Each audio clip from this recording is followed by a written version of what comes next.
আচ্ছা, আমাদের এবার 46 রিটেনের জন্য যে প্ল্যানটা, এখানে প্রথমত অর্ক তোমাদের কাছে ক্লিয়ার করছে যে পরীক্ষা সিলেবাসটা কি। তো এখানে আসলে আরো অনেক কিছুই আছে, যে বিষয় ভিত্তিক প্রস্তুতি তুমি কিভাবে নেবা, কোন সাবজেক্ট কেমনে পড়বা। এটা ওই বিষয়ের যখন ক্লাস আসবে তখন আমরা আরো ক্লিয়ারলি হচ্ছে বলতে পারবো। তোমরা চাইলে ইউটিউবে আমাদের আরো আগের রিটেনের ওয়েবিনার গুলো দেখতে পারো। আজকে সব মিলে যেহেতু আমরা একটু তাড়াতাড়ি শেষ করতে হবে, এই জন্য আমরা অনেক কিছুই আমরা ফাস্ট গেছি। তোমরা চাইলে ইউটিউবে আমাদের আগের ওয়েবিনারটা দেখতে পারো, সেম জিনিস ওখানের মধ্যে দেয়া। তো আমরা আসলে এক্স্যাক্টলি বলতে পারবো না যে প্রিলির রেজাল্টের কতদিন পরে লিখিত হবে। এখন পিএসসি সাধারণত যেদিন প্রিলি রেজাল্ট দিবে, হোপফুলি তোমার হচ্ছে যে এই উইকেতে দেওয়া পসিবল না, এর পরের উইকে দেওয়ার একটা ভালো সম্ভাবনা আছে, মানে 15 তারিখের ভিতরে। তো 15 তারিখের ভিতরেও যদি রেজাল্ট দিয়ে দেয়, পিএসসি একটা টেন্টেটিভ ডেট বলবে যে রিটার্ন অত তারিখে হইতে পারে। পিএসসি যে ডেটটা বলে সাধারণত সেই ডেটে বেশিরভাগ সময় হয় না, কিছু এদিক সেদিক হয় ডেটটা। তো কিছু এদিক সেদিক যদি হয়ও, আমরা ধরতে পারি যে মোটামুটি আমরা 3 মাস ধরে নিব, যে 3 মাস পাবো, 3 মাস চেয়ে বেশিও পাইতে পারি। আমরা রুটিনটা এখানে করছি, আমরা হচ্ছে যে আমি যদি দেখা রুটিনটা আমরা করছি অগাস্টের কত পর্যন্ত, অগাস্টের 17 পর্যন্ত। তো আমার ধারণা পরীক্ষা উম, যদি আমার 3 মাস যদি দেয়, তাহলে হচ্ছে যে আমাদের জুন জুলাই আগস্ট, হ্যাঁ, পরীক্ষা সেক্ষেত্রে হয় অগাস্টের শেষে নাহলে সেপ্টেম্বরে। যদি সেপ্টেম্বরে যদি হয়, অগাস্টের শেষও যদি হয়, তাহলে আমাদের সিলেবাসটা কিন্তু শেষ হয়ে যাবে। আর পরে আমরা হচ্ছে যে ডেটগুলো রাখছি, যখন আমরা পাবো যে কবে পরীক্ষাটা হবে, ওই অনুযায়ী আমরা মক টেস্ট আর কিছু এক্সাম সেগুলোর ডেটটা আমরা ফিক্স করবো, রিভিশন ক্লাস এগুলো আমরা ফিক্স করব। যদি সেপ্টেম্বর পরীক্ষা হয় তাহলে আমরা অনেকগুলো রিভিশন ক্লাস নিতে পারবো। তো আমি একটু দেখাই যে এই রুটিনটার আমাদের ইয়াটাকে আগেরটার সাথে যে পার্থক্য যেটা ছিল। যেমন এবার আমরা প্রতি বুধবার এক্সাম রাখছি, যে পুরো সপ্তাহ যা পড়ানো হবে প্রতি বুধবার এক্সাম দিবে তোমরা। আর রিটেন আসলে ক্লাস করার থেকে গুরুত্বপূর্ণ হচ্ছে এক্সাম দেয়া, যে তোমার এক্সামটা প্র্যাকটিস হওয়া। এক্সামটা এবার দিবা তোমরা কিভাবে, এক্সামটা তোমার খাতা লিখবা, খাতা লিখে তুমি হচ্ছে যে সার্টেন টাইমের ভিতরে তুমি ওই খাতার পেজটা পিডিএফ করে গুগল ক্লাসরুমে আপলোড দিতে হবে। এবং টিচার যখন খাতাটা কাটবে তখন তোমার যার খাতা তার কাছে চলে যাবে। প্রতি বুধবার এক্সাম রাখা হয়েছে। এখন আমি রুটিনটা একটু দেখাই। আমাদের রুটিনটা শুরু হবে 9 মে থেকে, তবে 9 মে থেকে ক্লাস শুরু হবে না। 9 মে থেকে আমরা একটা এক্সাম নিব প্রথমে। দেখো, আমরা পরীক্ষা শুরু হওয়ার আগে এক্সাম, কি exam, exam on 35 to 45 written question, BD affairs. 9 মে রাত 9টা থেকে 11টায় আমরা 2 ঘন্টা বাংলাদেশ বিষয়াবলী 35 থেকে 45তম বিসিএস এর লিখিত কোশ্চেনের উপর এক্সাম নেওয়া হবে। And তুই বলতে পারো যে ভাই ক্লাস নেওয়ার আগে এক্সাম কেন নিবেন।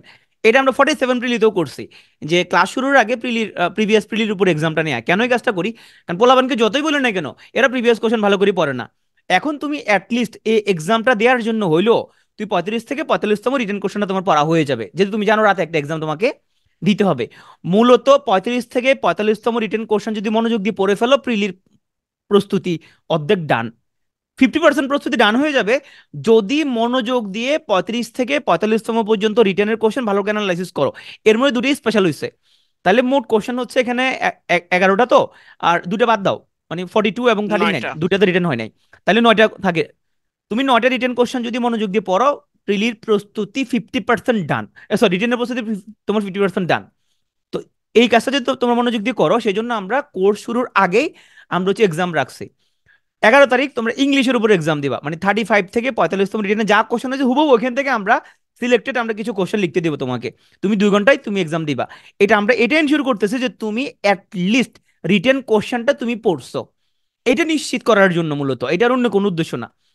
তারপর আমরা হচ্ছে 13ই মে বাংলা প্রথম বছরের উপরে একটা এক্সাম নিব, তাও 35তম থেকে 45তম রিটেন কোশ্চেন একদম এই 9টা রিটেন পরীক্ষার মধ্যে যা যা আসছে হুবহু ওখান থেকে আমরা কোশ্চেন নিব। তার মানে যে এগুলা রিভিউ করবে শুধু সে উত্তরগুলো পারবে। ইন্টারন্যাশনাল 15 তারিখ নিব, এবং 17 তারিখ নিব আমরা ম্যাথ 35 থেকে 45তম রিটেন কোশ্চেনের উপরে। তার মানে 17 তারিখ পর্যন্ত আমরা মূলত 35 থেকে 45তম রিটেন কোশ্চেন তুমি পড়ছো কি পড়ো না এটা আমরা নিশ্চিত করব। কারণ আমরা প্রতিবার দেখি যে অসংখ্য স্টুডেন্ট তারা রিটেনের কোশ্চেন, আমরা এতবার বলি ভাই তুমি লিখিত কোশ্চেনটা ভালো করে পড়ো, কিন্তু এতবার বলার পরও পড়ে না। এবার যেহেতু আমরা আগে এক্সামটা নিয়ে নিচ্ছি, তার ফলে তুমি লিখিত কোশ্চেনে তুমি অবশ্যই পড়বা। আর এই লিখিত কোশ্চেনটা যদি তুমি পরীক্ষাটা দাও, আসলে তোমার লিখিত প্রস্তুতি মোটামুটি তুমি বুঝে গেছো কি পড়া লাগবে। এরপর আমাদের বেশি কিছু এখানে আর করার থাকবে না।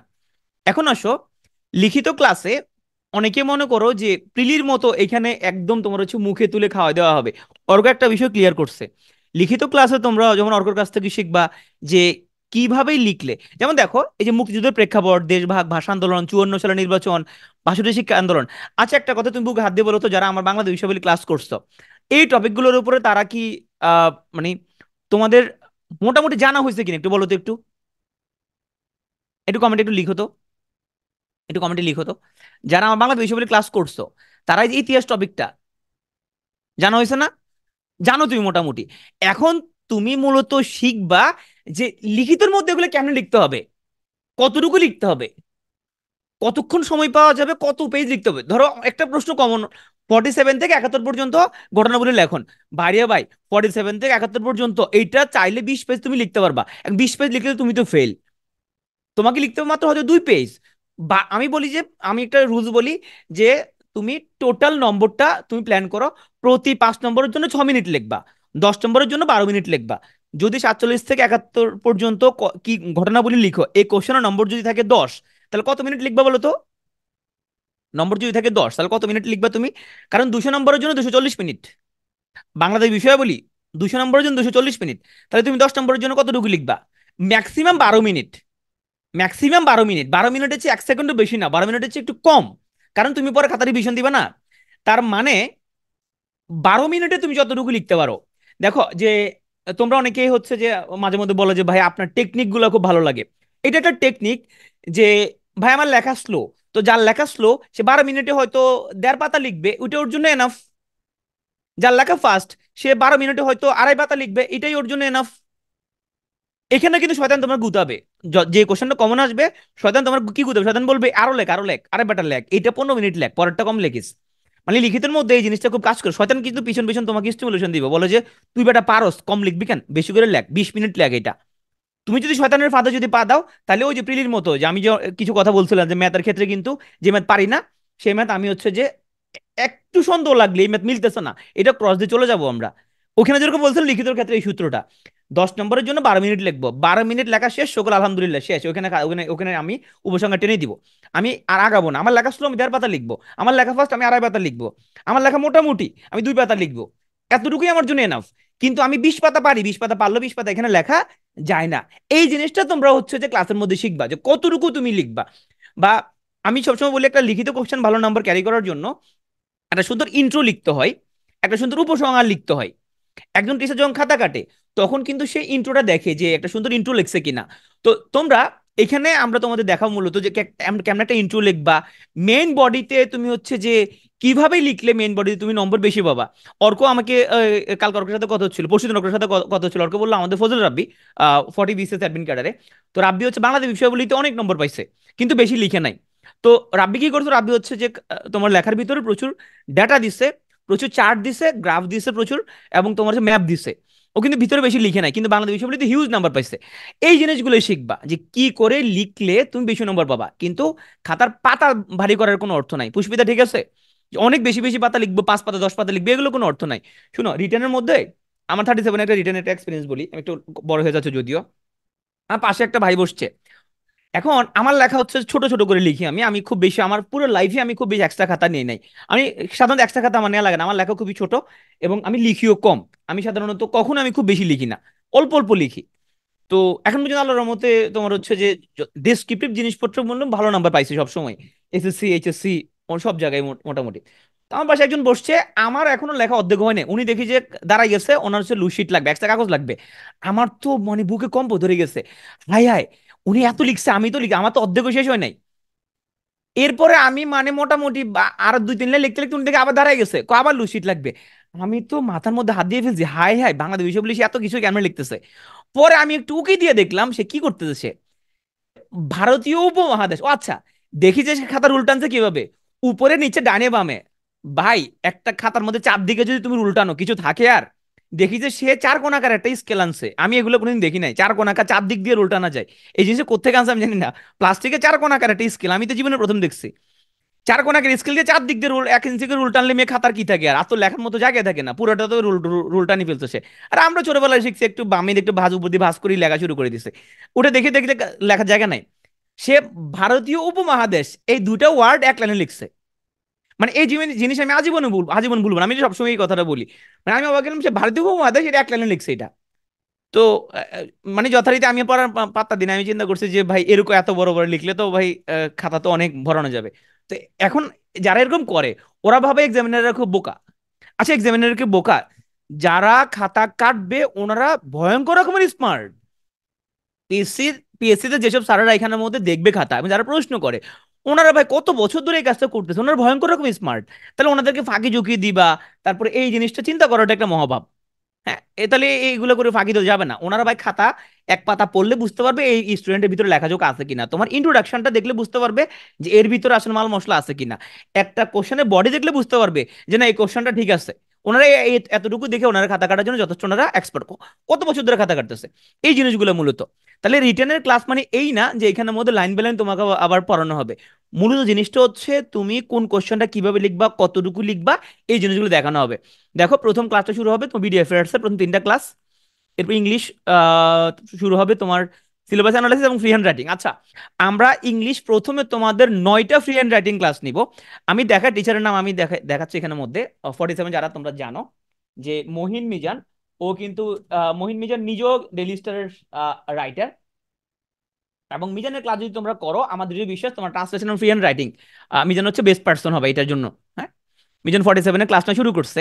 এবং মিজান নিজেও ট্রান্সলেটর এবং সে নিজেও কলামিস্ট।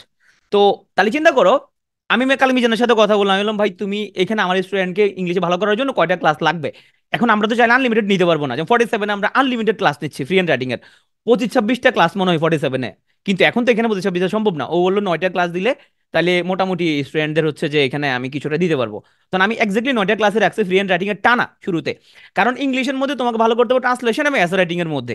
এখানে 100 নম্বর এখানের মধ্যে। হ্যাঁ, তার মানে ফ্রি হ্যান্ড রাইটিং এ ভালো করার উপর ডিপেন্ড করবে তুমি ইংলিশে কত পাচ্ছ।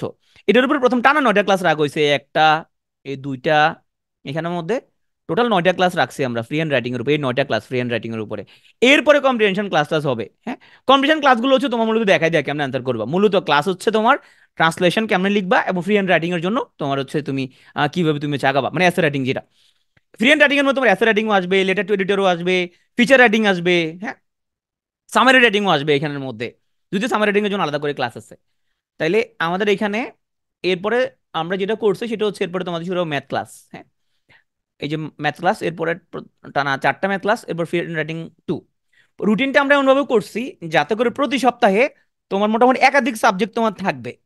আর এভাবে তোমার আগাইলে এখানে আম, মোটামুটি আমরা এভাবে আগাতে থাকি। আচ্ছা, আমরা ঈদের ছুটিটাও কিন্তু এখানের মধ্যে ইনক্লুড করে দিয়েছি যাতে করে আবার ঝামেলা না হয়। যখন 16 তারিখ যদি ঈদ হয়, আমরা 15, 16, 17, 18 এই 4 দিন বন্ধ রাখবো। তবে হ্যাঁ, বন্ধের সময় তো তোমরা আমাকে চেনো, যাতে আমি তোমাদের তো ফ্রি থাকতে দিব না, কিছু একটা কাজে তোমাদের লাগাবো। তো এই বন্ধের সময় আমরা কোনো একটা কাজ তোমাদের হয়তো দিব, ভ্যাকেশন রাখা হয়েছে এখানের মধ্যে। এরপরে এই ক্লাসের মধ্যে আমরা টোটাল ম্যাথের প্রত্যেকটা টপিকের উপর ক্লাস রাখা হয়েছে। আমি যদি টোটাল ক্লাস যদি বলি, তাহলে আমাদের বিডি অ্যাফেয়ার্স এর উপর টোটাল ক্লাস হচ্ছে যে কয়টা, টোটাল ক্লাস বিডি অ্যাফেয়ার্স এর উপর 13টা মনে হয়। হ্যাঁ, 13টা ক্লাস বিডি অ্যাফেয়ার্স এর উপরে। তারপর হচ্ছে যে তোমার ম্যাথের উপর ক্লাস হচ্ছে 5টা, 13টা, 14, 15, 16টা ক্লাস ম্যাথের উপরে। ইন্টারন্যাশনাল উপর ক্লাস হচ্ছে টোটাল একটা, টোটাল হচ্ছে 10টা ক্লাস ইন্টারন্যাশনালের উপরে। বাংলার উপর টোটাল ক্লাস হলো 14টা, ইংলিশ টোটাল ক্লাস 16টা। এখন এখানে ভাই আমরা তো চাই যে তোমাকে অনেক বেশি পড়াইতে, কিন্তু যেহেতু 3 মাসের মধ্যে সবকিছু শেষ করতে হবে, সেটা আমরা চাইলেও ক্লাসের সংখ্যা বাড়াইতে পারবো না, কিন্তু টাইম আমরা বাড়াইতে পারবো। এই জন্য তোমাদের এই ক্লাসগুলো মোটামুটি 3 ঘন্টার, ম্যাক্সিমাম ক্লাস 3 ঘন্টার। তো এখানে টাইমিং এর মধ্যে একটা জিনিস ক্লিয়ার করি, অর্ক যে ক্লাসগুলো নেই, অর্ক ক্লাসগুলো 9টা থেকে রাত। হ্যাঁ, অন্য ক্লাসগুলো হচ্ছে সন্ধ্যা 7টা থেকে, 7টা থেকে একদম 10টা। দেখো, ফ্রি হ্যান্ড রাইটিং এর এখানে ক্লাসটা রাখা হচ্ছে সন্ধ্যা 7টা থেকে 10টা পর্যন্ত, মাঝখান দিয়ে আমরা হয়তো এশারের নামাজে একটা ব্রেক দিব। এটা 10টা মানে হচ্ছে এটা 10:30 হতে পারে, 11টা হতে পারে। তোমাদের যতটুকু ক্লাস নিলে তোমরা ট্রান্সলেশন ফ্রি হ্যান্ড রাইটিং এ বস হবা, ততটুকু পর্যন্ত এখানে ক্লাস কন্টিনিউ করাবে। মোটামুটি এটা তোমার 3.5 ঘন্টা হইতে পারে ক্লাস। তোমার এই অর্কর ক্লাসগুলো হচ্ছে রাত 9টা থেকে 11টা। বাকি ক্লাসগুলো হচ্ছে 7টা থেকে তোমার হচ্ছে আমরা 10টা বা 10:30 পর্যন্ত, যতটুকু লাগে আর কি। 7টা থেকে এই জন্য শুরু করছি যাতে করে আমরা 10টার পরেও যদি লাগে, 10:30, 11টা যদি লাগে, তাও যাতে ক্লাসটা কন্টিনিউ করতে পারি। কিন্তু রাত 9টায় সব ক্লাস নিলে যেটা হবে, 12টা বেজে গেলে ভাই আবার 12টা বেজে গেছে এখন শেষ করে দেন, ওই জিনিসটা যাতে না হয়। আর এখানে আমাদের ক্লাস যারা নিচ্ছে, অর্ক ক্লাস নিবে, মিজান ক্লাস নিবে, লাবু ক্লাস নিবে, হানিফ ক্লাস নিবে, আসিফ ক্লাস নিবে, মেহেদি ক্লাস নিবে, শারিয়ার ক্লাস নিবে। হ্যাঁ, আর এইখানে আমাদের কোর্সটা, ও প্রতি বুধবারতে বলছি এক্সাম হবে, এক্সাম হবে রাত 9টা থেকে 11টা। আর এক্সাম কিভাবে দিবা, গুগল ক্লাসরুম অ্যাড করা হবে, সেখানে তুমি যে একটা খাতার মধ্যে পরীক্ষা দিয়ে দিবা, সেই পরীক্ষাটা দিয়ে তুমি হচ্ছে এটাকে তুমি পিডিএফ করে সেখানে আপলোড করবা, নির্দিষ্ট টাইমের মধ্যে আপলোড তুমি করবা, হ্যাঁ। আর আমরা 17 আগস্ট ফুল কোর্স শেষ হবে, এবং এরপর আমরা তোমাদের টানা পরীক্ষা নিব। আর এবার পরীক্ষা থেকে শুরু করে সবকিছু খুব সিরিয়াসলি খাতাটাতে সবকিছু দেখা হবে। আর আর কি, এটুকুই। আর কোনো কোশ্চেন? ভাইয়া, সবার একটা কোশ্চেন আছে যে ভাইয়া আপনি কোথায়? ও আচ্ছা, আমি কোথায় এখানের মধ্যে? আচ্ছা দেখো, এখানের মধ্যে আমার নাম লেখা না থাকলেও আমি তো আছি এখানের মধ্যে, যে এখানে কন্টেন্ট গুলো মেক করা হবে। তারপরে তোমার হচ্ছে যে কোন ক্লাসটা কতটুকু হইলো, আমি তো পিছনে আছি এখানের মধ্যে। এরপর আমার যদি ক্লাস নেওয়া লাগে আমি তো ক্লাস নিবো এখানে। অনেক ফাঁকা টাইম আছে, আমাদের পুরো দিন খালি আছে। আমি যদি ক্লাস নিতে হয়, আমি ক্লাস নিতে হলে তো আমি হচ্ছে যে এখানের মধ্যে ওই তোমার বিকেল বেলার টাইম ফাঁকা আছে, সকালের টাইম আছে, আমি ক্লাস নিতে পারবো। যে আমার ক্লাস যদি লাগে, আমার ক্লাস যদি লাগে আমি ক্লাস নিবো, সমস্যা নাই। আমি যদি ক্লাস নিতে, আমি অবশ্যই ক্লাস নিবো ইনশাল্লাহ, হ্যাঁ। আর হচ্ছে যে তোমার এটার কোর্স ফি হচ্ছে, যারা পিটিওরি স্টুডেন্ট যারা, ওদের জন্য 5,000 টাকা, যারা পিটিওরি স্টুডেন্ট যারা। আর পিটিওরি স্টুডেন্ট না যারা, তাদেরকে আমি হচ্ছে যে আসলে ভর্তি হইতে, সেক্ষেত্রে আমি আম, আহ, এটা এনশিওর করতে বলবো তুমি প্রিলির জন্য ভালো করে পড়ছো কিনা। কারণ এইখানে প্রিলিতে যে জিনিসটা পড়ানো হয়েছে, সেটা রিটেনে আমরা হয়তো শুধু গাইডলাইন দিব। যেমন 6 দফার দফাগুলো তো রিটেনের মধ্যে আমি মুখস্থ করাবো না, এটা প্রিলির সময় তোমাকে মুখস্থ করাইছি, তাই না? তো যদি প্রিলির ক্লাস তোমার ভালো করে করা না থাকে, তুমি রিটেনের মধ্যে ভয়ঙ্কর বিপদে পড়ে যাবে। অনেক স্টুডেন্ট যে কাজটা করে, যে প্রিলির ক্লাস ঠিক মতো করে নাই, ও প্রিলি পাশও করে না, লিখিত ব্যাচে ভর্তি হয়েছে, আমি এটা নিষেধ করবো। তুমি লিখিত ব্যাচে ভর্তি হইলে হুদয় তুমি একটা বিপদে পড়বা, কারণ লিখিত ক্লাস অনেক লম্বা চওড়া ক্লাস। এখানের মধ্যে লিখিত রিলেটেড কথাবার্তায় বলা হবে, প্রিলির কথাবার্তা খুব বেশি খুব একটা বলা হবে না। তো যারা প্রিলি তুমি পাস করলে তো ভালো। আর যারা হচ্ছে যে পিটিওরি স্টুডেন্ট যারা, তারা আমরা মোটামুটি সবগুলো সাবজেক্ট আমরা বিস্তারিত পড়ানোর চেষ্টা করছি, তারা ধরতে পারবে ক্লাসগুলো খুবই ইজিলি। ও ও বলছে যে ক্যাডারগুলোর জন্য এখানের মধ্যে, আচ্ছা এখানের মধ্যে আম, আমাদের তোমার হচ্ছে যে বিষয়ভিত্তিক যে ক্লাসগুলো, বিশেষ করে টেকনিক্যাল সাবজেক্টের যে ক্লাসগুলো, এইটা কোনো কোচিং তোমাকে পড়াবে না, হ্যাঁ। এরপরও এখানে মেডিকেল সায়েন্সের জন্য তোমরা যারা ডক্টর, তাদেরকে আমি একটা গাইডলাইন দিয়ে দিব, মেডিকেল সায়েন্স তুমি কিভাবে পড়বা, হ্যাঁ। আমি গাইডলাইন দিব এখানের মধ্যে। কারণ টেকনিক্যাল সাবজেক্ট তো অনেকগুলো, এখানের মধ্যে কয়টা সাবজেক্ট গাইডলাইন, এটা কেউ গাইডলাইন দিবে না, সবাই মোটা তোমাকে 700 নম্বরের জন্য পড়াবে। কিন্তু মেডিকেল, যেহেতু এখানে আমি নিজেও ডক্টর, মেডিকেল সায়েন্সের জন্য আমি তোমাদের গাইডলাইন দিব। ওকে, ভাইয়া শুধু পিটুয়ে না, বাংলাদেশের কোনো কোচিং ইনস্টিটিউশনই সাবজেক্ট রিলেটেড পড়া পড়ায় না। এটা তো সম্ভব বুঝাবে না। না, সম্ভব না টেকনিক্যাল কো এটা। যে এত সাবজেক্ট এখানে টেকনিক্যাল কি হবে? আরেকটা জিনিস বলি, টেকনিক্যালে যারা ডক্টর এখানে 120-এর কম পাইতে আমি কোনোদিন শুনি নাই ভাই। টেকনিক্যালে মেডিকেল সায়েন্সে 120-এর কম পাইতে আমি কাউকে শুনি নাই। এখন 120 কেমনে পাওয়া যায়? সবসময় তোমার রিটেনের মধ্যে তোমার নিজের সাবজেক্টে তোমার বেশিরভাগ লোক 120+ পায় নিজের সাবজেক্টে।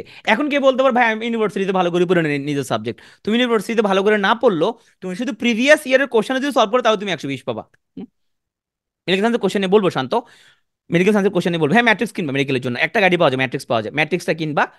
মূলত মেডিকেল সায়েন্সের প্রস্তুতি হচ্ছে 35 থেকে 45-এর কোশ্চেনগুলো পড়ে ফেলা, এটাই মেডিকেল সায়েন্সের প্রস্তুতি। 35 থেকে 45টা পড়ে ফেলা, এবং মেডিকেল সায়েন্সে তুমি 140 কেমনে পাবা সেই ব্যাপারে গাইডলাইন তুমি ইনশাল্লাহ পেয়ে যাবা, হ্যাঁ। আহ প্রিলি রেজাল্ট আগে তো ভর্তি দিতে পারবো না, 9 তারিখ এক্সাম দিতে পারবো, হ্যাঁ দিতে পারবা, দিতে পারবা। রিটেনের লেকচার বই না, রিটেনের লেকচার বই দিব না। রিটেনের মধ্যে আমরা অসংখ্য পিডিএফ নোট দিব তোমাদেরকে, অসংখ্য পিডিএফ দিব, বাট রিটেনের কোনো লেকচার নোট নেই। আর আশা করি তোমাদের আমি যে দুটো সাবজেক্ট নিয়ে খুব বেশি তোমার হচ্ছে যে আমি নিজেও চাই যে তোমরা এগুলো ভালো করো। একটা হচ্ছে ইংলিশ ফ্রি হ্যান্ড রাইটিং, তার মানে ট্রান্সলেশনের মধ্যে তোমরা ভালো করো। আর একটা হচ্ছে তোমার ম্যাথ ও মেন্টাল অ্যাবিলিটি, কারণ এগুলো একদম কাঁচা নাম্বার, হ্যাঁ, এগুলো তো একদম তোমার নাম্বার কাটার কোনো সুযোগ নাই। তো আমরা আমাদের দিক থেকে সর্বোচ্চ গুরুত্বটা দিব, যাতে ম্যাথ প্যান্টালে অ্যাটলিস্ট তোমরা হচ্ছে 70 পাও। আর ইংলিশে যাতে অ্যাটলিস্ট 120 যাতে পাও। ইংলিশে কিন্তু মিডিয়ান স্কোর কিন্তু 100-এরও নিচে, মানে ইংলিশে কিন্তু ভালো করার রেট কিন্তু খুবই কম বিসিএস পরীক্ষায় রিটার্নের মধ্যে। বেশিরভাগ কিন্তু 80 থেকে 100-এর মধ্যে থাকে ইংলিশ। ইংলিশ 120 পাওয়া মানে হচ্ছে হিউজ, 120 অনেক স্কোর ইংলিশের মধ্যে। তো আমরা চেষ্টা করবো তোমরা যাতে ইংলিশ 120-এর বেশি যাতে পাও, ও রিলেটেড তোমাদের গাইডলাইন যাতে দেওয়া হয়। Technical general cadre combined batch হবে কিনা, যারা টেকনিক্যাল তাদের তো সব পড়া লাগবে না। মেহের, যাদের টেকনিক্যাল, যাদের হচ্ছে যে টেকনিক্যাল, তারা হচ্ছে বাংলার রচনা, ভাব সম্প্রসারণ এগুলা পড়বে না, আর সাধারণ বিজ্ঞান পড়বে না। আরেকবার বলি, যারা শুধু টেকনিক্যাল, তারা হচ্ছে বাংলা রচনা আর ভাব সম্প্রসারণ ওই ক্লাসটা করবে না, চিঠি লেখা ক্লাসটা করবে না, আর হচ্ছে সে বিজ্ঞান ক্লাসটা করবে না সে। যারা শুধু টেকনিক্যাল, তারা যখন বিজ্ঞান ক্লাস চলতেছে তখন আমি তাদেরকে মেডিকেল সায়েন্সের গাইডলাইন তাদেরকে আমি দিব। হ্যাঁ, যখন বিজ্ঞান ক্লাস যখন শুরু হবে, তারও আগে আস্তে আস্তে গাইডলাইন দিয়ে দিব যে কিভাবে কিভাবে সে আস্তে আস্তে নিজে থেকে শুরু করে দিতে পারে।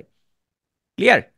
যারা টেকনিক্যাল ক্যাডার, শুধু টেকনিক্যাল যারা, তারা বিজ্ঞান ক্লাস করা লাগবে না। এবং বাংলা দ্বিতীয় পত্র তো বেশি ক্লাস নেই, বাংলা দ্বিতীয় পত্র মানে রচনা, লেখা, ভাব সম্প্রসারণ, চিঠি, সংলাপ, এগুলো তো এমনিতেই তুমি হচ্ছে যে এগুলো ক্লাস করার কি আছে।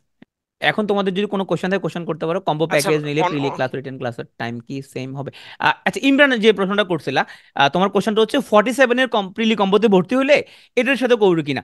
ও মাই গড, এটা 3 মাসের মধ্যে পুরো রোলার কোস্টার জার্নি ওখানের মধ্যে। ওই রিটেনটা তো আস্তে আস্তে আস্তে আস্তে পুরো বছর জুড়ে অল্প অল্প করে তুমি পড়বা এখানের মধ্যে, ওটার সাথে ডেফিনেটলি তোমার রুটিন কনফ্লিক্ট করবে। দুটো রুটিন সেই তোমার হচ্ছে যে কনফ্লিক্ট আছে এখানের মধ্যে। কারণ এখানে যখন রিটেনের ক্লাস চলবে ওখানে তোমার প্রিলি ক্লাস চলবে। যখন 46-এ রিটেন ক্লাস চলবে তখন দেখা যাবে 47-এর ওইখানে রাত রাত 9টায় ওদের ওদের প্রিলি ক্লাস শুরু হয়েছে। কারণ এখানে 7টা যে ক্লাসে শুরু হবে, এই ক্লাসে যদি যদি রাত 10টা, সাড়ে 10টা বেজে যাবে, ওখানে তখন প্রিলি ক্লাস শেষ হয়ে যাবে ওখানে তখন। আচ্ছা বোথ ভাই, কাটার কতক্ষণ? আসলে আহ, শান্ত, তোমার কোশ্চেনটা হচ্ছে বোথ কাটার আসলে দুই জায়গায় ভাবে দিতে হয় কিনা। ভাইবা হচ্ছে যারা বোথ ক্যাডার তারা একদিন ভাবে দিবে, আলাদা ভাবে পরীক্ষা দিবে। তো শুধু টেকনিক্যাল তারা আলাদা পরীক্ষা দিবে, শুধু জেনারেল যারা তারা আলাদা পরীক্ষা দিবে। তার মানে বোথ ক্যাডারের জন্য তুমি 2 দিন ভাইবা দিবা না, তুমি ভাইবা দিবে একদিন। তবে তোমার যারা যারা বোথ ক্যাডার আছে তাদের ভাইবাগুলো তাদের একটা বোর্ডে হবে। বুঝতে পারছো? 2 দিন ভাইবা দিবা না তুমি। যারা বোথ ক্যাডার তাদের হচ্ছে পরীক্ষাটা তোমার হচ্ছে যে পরীক্ষার রুটিন একসাথে হবে। যারা শুধু জেনারেল ক্যাডার তাদের রুটিন একসাথে হবে, যারা শুধু টেকনিক্যাল তাদের রুটিনও তাদের ওইভাবে হবে আর কি। আমি বোর্ড বলতে বুঝাইছি, সাধারণত পিএসসি তে তো তোমার হচ্ছে 10টা বোর্ড থাকে। তো ধরো বুথ কাটার হচ্ছে ধরলাম 1,000, হ্যাঁ ধরলাম 1,000 পাস করছে, তাহলে 1,000-এর জন্য তারা ওইভাবে তোমার হচ্ছে যে রুটিনটা দিয়ে দেওয়া হবে। পরীক্ষা একদিন হবে। হুম? এবং বোথ কাটার যদি হয় তোমার সেখানের মধ্যে তোমার দুই ডিপার্টমেন্টের লোকজনই থাকবে। তোমার জেনারেল ক্যাডার নিয়ে তোমাকে প্রশ্ন করবে এখানে তোমার চয়েস অনুযায়ী। এবং তোমার যে টেকনিক্যাল ওটা থেকে প্রশ্ন করতে পারে নাও করতে পারে, ইউজুয়ালি করে। এখানের মধ্যে প্রিলি রিটেন কম্বো বেসটা তো 47, সেটা আলাদা জিনিস, আমি তারপরে তোমার বোঝার জন্য দেখাই দিচ্ছি। এই দেখো, আমাদের কম্বো ব্যাচের রুটিনটা তুমি একটু খেয়াল করো। কম্বো ব্যাচের মধ্যে ফ্রি হ্যান্ড রাইটিং এর ক্লাসটা তো মনে হয় 25-26টা মনে হয়। ও মাই গড, কয়টা কম্বো! কারণ ফ্রি হ্যান্ড রাইটিং নিয়ে আমি সবচেয়ে বেশি তোমার ওরিড। কারণ এইটা যদি ভালো করে দিতে পারি তোমারে, তাহলে ভাই তুমি ক্যাডার। ফ্রি হ্যান্ড রাইটিং এ ভালো করতে পারলে তুমি ক্যাডার। ফ্রি হ্যান্ড রাইটিং ক্লাসগুলো অনেকগুলো তোমার কম্বো ব্যাচের মধ্যে, কিন্তু এখানে তো এতগুলো না। দেখো শুরুতে অনেকগুলো ফ্রি হ্যান্ড রাইটিং ক্লাস, অনেকগুলো অনেকগুলো অনেকগুলো। আচ্ছা দেখো এখানের মধ্যে কি হয়েছে। এখানের মধ্যে প্রিলির পরপর যে টপিকে তুমি প্রিলি ক্লাস করবা সেম টপিকে তুমি রিটেনের ক্লাসও করে ফেলবা। দেখো যে 23 মে বাংলা লিটারেচার 1 প্রাচীন যুগ, এটা প্রিলির জন্য করবা। সেম ক্লাসটাই লিখিতের জন্য করবা পরদিন। হুম? আর ইংলিশ ফ্রি হ্যান্ড রাইটিং মাঝখানে মাঝখানে আছে এই যে লিখিত ক্লাসগুলো। তার মানে এখানের মধ্যে প্রথমে যেরকম আমরা সেন্ট লুইসের মতো করে দিছি, প্রিলির ভিতরে ভিতরে লিখিত ক্লাস দিয়ে দিছি। এখন তুমি ধরলাম লিখিত পুরো চাপ নিতে পারো নাই, তুমি ক্লাসটা একটু একটু করছো। তোমার জন্য 47 প্রিলি শেষ হওয়ার পরে, দেখো কত তারিখ থেকে, মে মাসের 1 তারিখ থেকে। কোন মে মাস? 2025 সালের মে মাসের 1 তারিখ থেকে এই ক্লাসগুলো আবার এরকম সেন্ডউইচের মতো আবার হবে। হ্যাঁ, সেন্ডউইচের মতো না, এগুলা টানা হবে তখন আবার। হ্যাঁ, আবার 3 মাসে তোমাকে পুরো সিলেবাস আবার শেষ করে দেওয়া হবে। এই ইমরান, ক্লিয়ার? রুটিনটা হয়তো আমরা একটু মডিফাই করব, কিন্তু আবার তোমাকে শেষ করে দেওয়া হবে। কিন্তু 47 প্রিলি রিটেন কম্বো আর 46 রিটেন ব্যাচে একসাথে ভর্তি হওয়ার দরকার নাই ভাই।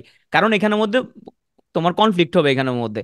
কারণ এই যখন এখানে লিখিত ক্লাস যখন চলবে ওই সময় তোমার ওইখানের মধ্যে তোমার প্রিলি ক্লাস তো তোমার তার আগে শুরু হয়ে গেছে, ওখানে 9টা বাজে ক্লাস শুরু হবে এখানের মধ্যে, দুটো একসাথে তুমি পারবা না। তো ঠিক আছে, তাহলে এতক্ষণ আমাদের সাথে থাকার জন্য তোমাদের সবাইকে অনেক অনেক ধন্যবাদ।